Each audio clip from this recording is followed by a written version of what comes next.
And we're back with today's talker. Trampoline parks have become very popular, and while they can be a fun place for kids to visit, this morning we have a warning, first reported by NBC's own stations, that all parents need to hear. That's right. As the number of parks has gone up, so has the number of injuries. Now, a growing number of doctors say for kids, they're just too risky. Kids love them. They can feel like they're flying. And you might say the popularity of trampolines is growing by leaps and bounds. So is the number of trampoline parks from just 3 less than a decade ago to roughly 800 now. What caused the fall? He was jumping up on the trampoline. But the number of injuries at those parks is soaring too. It started to hurt really badly under my arm. 12-year-old Chelsea Ziola was bouncing and doing flips like this at a flight trampoline park in Connecticut. She landed on her arm, breaking it. They inserted a pin right there. Her scar now a constant reminder. You can break a bone. You can have a compound fracture. Ralph Park owns 11 trampoline parks, including the one where Chelsea was injured.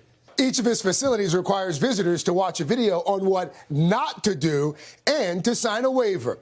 Of course, we don't want to see any injury. We want to find out why that injury happened. And again, we want to try to prevent injuries from happening. The industry is largely unregulated.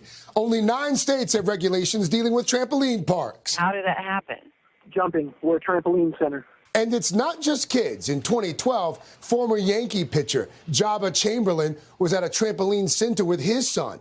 Chamberlain broke his ankle so badly, he nearly died from blood loss. According to the latest figures from the American Academy of Pediatrics, the number of emergency room visits from trampoline park incidents is skyrocketing from 581 in 2010 to more than 10 times that number just 4 years later.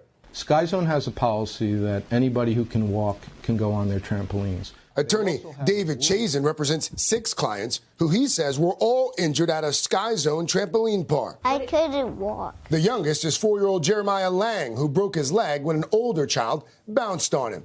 I was like, hey, who broke my leg? In a statement to NBC News, Chazen writes in part, at Chazen, the safety of our guests is our top priority. As with any physical activity or sport, there are inherent risks. We take several measures to reduce these risks and educate our guests about the safety in our parks. Chazen says injuries at trampoline parks can be devastating to children and parents.